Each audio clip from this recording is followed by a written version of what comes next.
Hi, we're reading chapter 28 today and possibly chapter 29. Chapter 28 is called Only Charlie Left.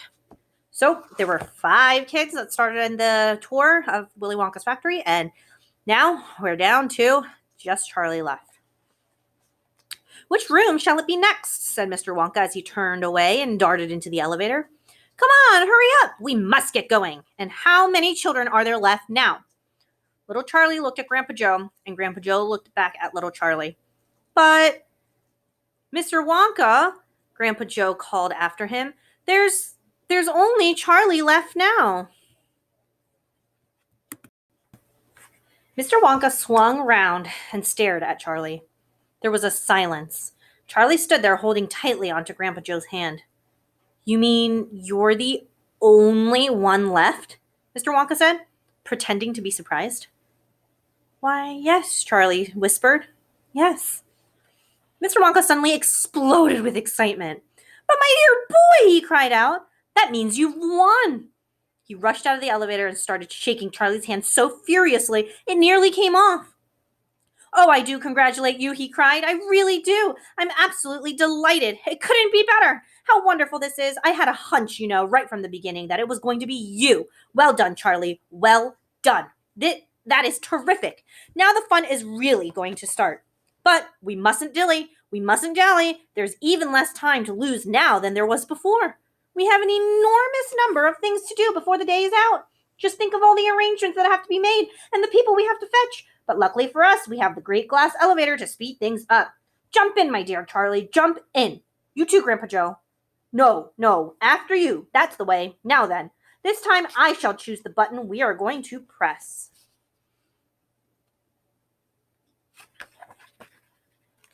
Mr. Wonka's bright, twinkling blue eyes rested for a moment on Charlie's face. Something crazy is going to happen now, Charlie thought. But he wasn't frightened. He wasn't even nervous. He was just terrifically excited. And so was Grandpa Joe. The old man's face was shining with excitement as he watched every move that Mr. Wonka made.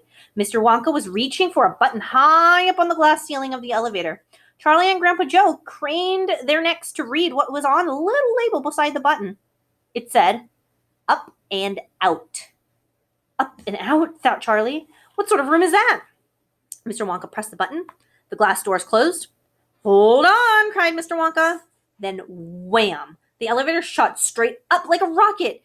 Yippee! Shouted Grandpa Joe. Charlie was clinging to Grandpa Joe's legs, and Mr. Wonka was holding onto a strap from the ceiling, and they went up and up and up and up, straight up this time, and whistling of the air outside of the elevator went faster and faster.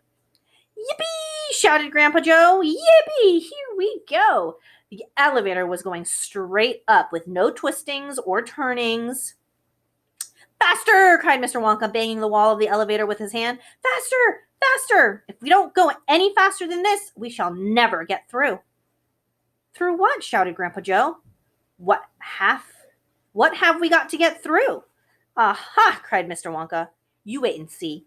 I've been longing to press this button for years, but I've never done it till now. I was tempted many times. Oh, yes, I was tempted, but I couldn't bear the thought of making a great big hole in the roof of the factory. Here we go, boys. Up and out. But you don't mean, shouted Grandpa. You don't really mean that this elevator... Oh, yes, I do, answered Mr. Wonka. You wait and see. Up and out. But it's made out of glass, shouted Grandpa Joe. It'll break into a million pieces. Suppose it might, said Mr. Wonka, cheerful as ever, but it's pretty thick glass all the same. The elevator rushed on, going up and up and up, faster and faster and faster. Then, suddenly crash! And the most tremendous noise of splintering wood and broken tiles came from directly above their heads, and Grandpa Joe shouted, Help! It's the end! We're done for! And Mr. Wonka said, No, we're not. We're through. We're out. Sure enough, the elevator had shot right up through the roof of the factory and was now rising into the sky like a rocket. And the sunshine was pouring in through the glass roof. In 5 seconds, they were 1,000 feet up in the sky. The elevator's gone mad, shouted Grandpa Joe. Have no fear, my dear sir, said Mr. Wonka calmly, and he pressed another button. The elevator stopped, It stopped and hung in midair, hovering like a helicopter, hovering over the factory and over the very town itself, which lay spread out below like a picture postcard. Looking down through the glass floor on which he was standing, Charlie could see the small, faraway houses and the streets and the snow that lay thickly over everything.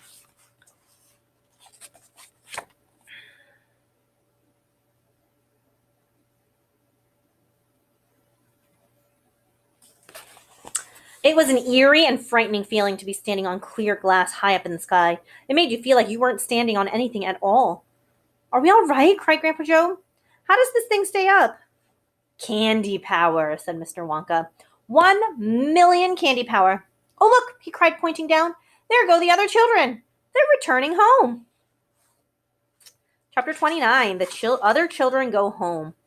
"We must go down and take a look at our little friends before we do anything else," said Mr. Wonka. He pressed a different button and the elevator dropped lower, and soon it was hovering just above the entrance gates in the factory. Looking down now, Charlie could see the children and their parents standing in a little group just inside the gates. "I can only see 3, he said. "Who's missing?" "I expect it's Mike TV, Mr. Wonka said, "but he'll be coming along soon. Do you see the trucks?" Mr. Wonka pointed to the line of gigantic covered vans parked in the line nearby. "Yes," Charlie said. "What are they for?" "Don't you remember what it said on the golden ticket? Every child goes home with a lifetime supply of candy. That's 1 truckload for each of them, loaded to the brim." "Aha," Mr. Wonka went on. "There goes our friend Augustus Gloop. Do you see him? He's getting on the first truck with his mother and father." "You mean he's really all right?" asked Charlie, astonished. "Even after going up that awful pipe?" "He's very much all right," said Mr. Wonka. "He's changed," said Grandpa Joe, peering down through the glass wall on the elevator. "He used to be fat. Now he's thin as a straw." "Of course he's changed," said Mr. Wonka, laughing. "He got squeezed in the pipe, don't you remember? And look, there goes Miss Violet, the great gum chewer. It seems as though they managed to dejuice her after all. I'm so glad. And now healthy she looks. Much better than before." "But she's purple in the face," cried Grandpa Joe. "So she is," said Mr. Wonka. "Ah, well, there's nothing we can do about that."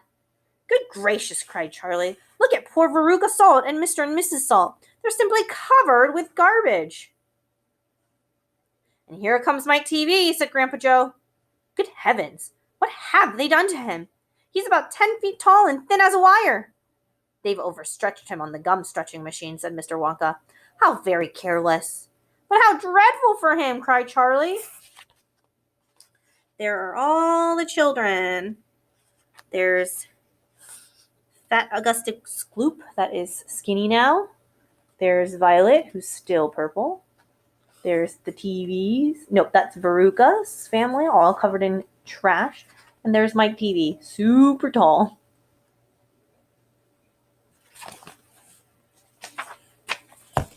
"Nonsense," said Mr. Wonka. "He's very lucky. Every basketball team in the country will be trying to get him now. But now," he added, "it is time we left those 4 silly children. I have something very important to talk to you about, my dear Charlie." Mr. Wonka pressed another button, and the elevator swung upwards into the sky. All right, this is the last chapter. I'm going to squeeze it in. Charlie's Chocolate Factory. This is chapter 30. The great glass elevator was now hovering high over the town. Inside the elevator stood Mr. Wonka, Grandpa Joe, and little Charlie. "How I love my chocolate factory," said Mr. Wonka, gazing down. Then he paused, and he turned around and looked at Charlie. What a most serious expression on his face. "Do you love it too, Charlie?" he asked. "Oh, yes," cried Charlie. "I think it's the most wonderful place in the whole world." "I'm very pleased to hear you say that," said Mr. Wonka, looking more serious than ever. He went on staring at Charlie. "Yes," he said, "I'm very pleased indeed to hear you say that. And now I shall tell you why." Mr. Wonka tilted his head to one side, and all at once the tiny twinkling wrinkles of a smile appeared around the corners of his eyes, and he said, "You see, my dear boy, I have decided to make you a present of the whole place. As soon as you're old enough to run it, the entire factory will become yours." Charlie stared at Mr. Wonka. Grandpa Joe opened his mouth to speak, but no words came out. "It's quite true," Mr. Wonka said, smiling broadly now. "I really am giving it to you. That's all right, isn't it?" "Giving it to me?" gasped Grandpa Joe. "Giving it to him?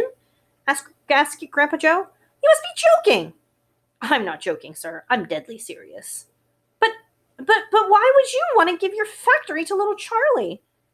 Listen, Mr. Wonka said. I'm an old man. I'm much older than you think. I can't go on forever. I've got children of my own. I've got no children of my own, no family at all. So who's going to run the factory when I get too old to do it myself?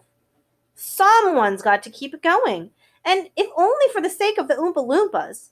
Mind you, there are thousands of clever men who would give anything for the chance to come in and take over for me.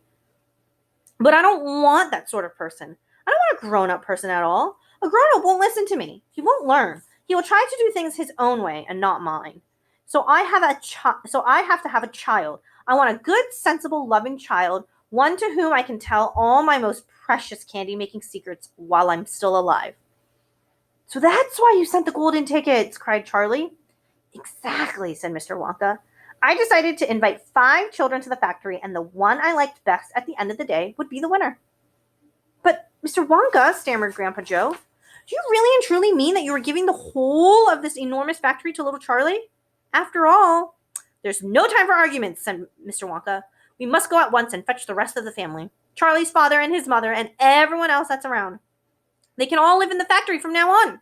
They can all help run it until Charlie is old enough to do it by himself. Where do you live, Charlie? Charlie peered down through the glass elevator at the snow-covered houses that lay below. It's over there, he said, pointing. It's that little cottage right on the edge of the town. The tiny little one. I see it, cried Mr. Wonka, and he pressed some more buttons, and the elevator shut down toward Charlie's house. I'm afraid my mother won't come with us, Charlie said sadly. Why ever not?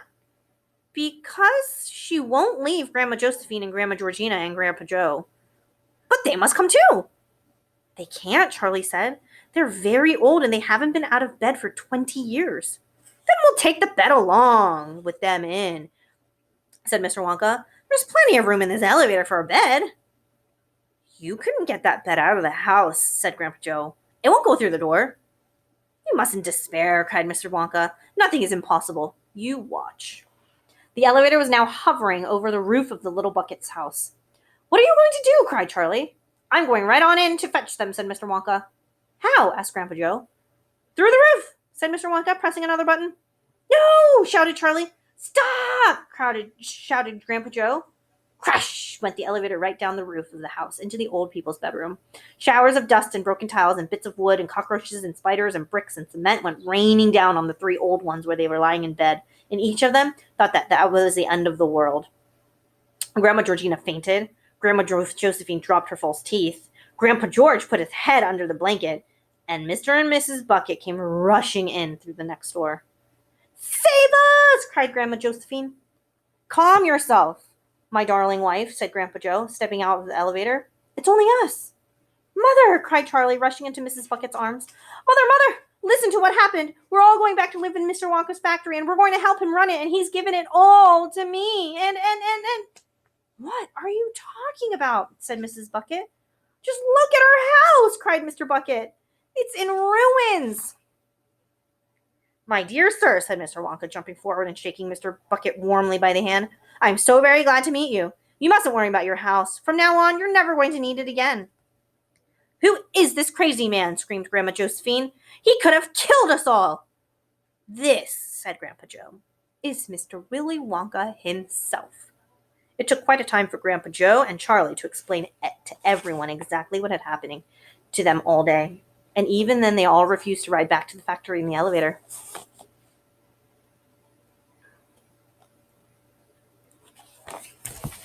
I'd rather die in my bed, shouted Grandma Josephine. So would I, cried Grandma Georgina.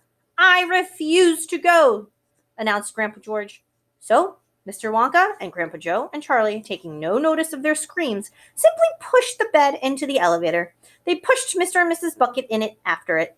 Then they got in themselves. Mr. Wonka pressed a button, the doors closed, Grandma Georgina screamed, and the elevator rose up off the floor and shot through the hole in the roof, out in the open sky. Charlie climbed onto the bed and tried to calm the 3 old people who were still petrified with fear. Please don't be frightened, he said. It's quite safe. And we're going to the most wonderful place in the world. Charlie's right, said Grandpa Joe. Will there be anything to eat when we get there? Said Grandma Josephine. I'm starving. The whole family is starving. Anything to eat, cried Charlie, laughing. Oh, just you wait and see. That was the end of our first read aloud book, Charlie and the Chocolate Factory. There's another book that is related. Now that he's won the Chocolate Factory, what's next for Charlie?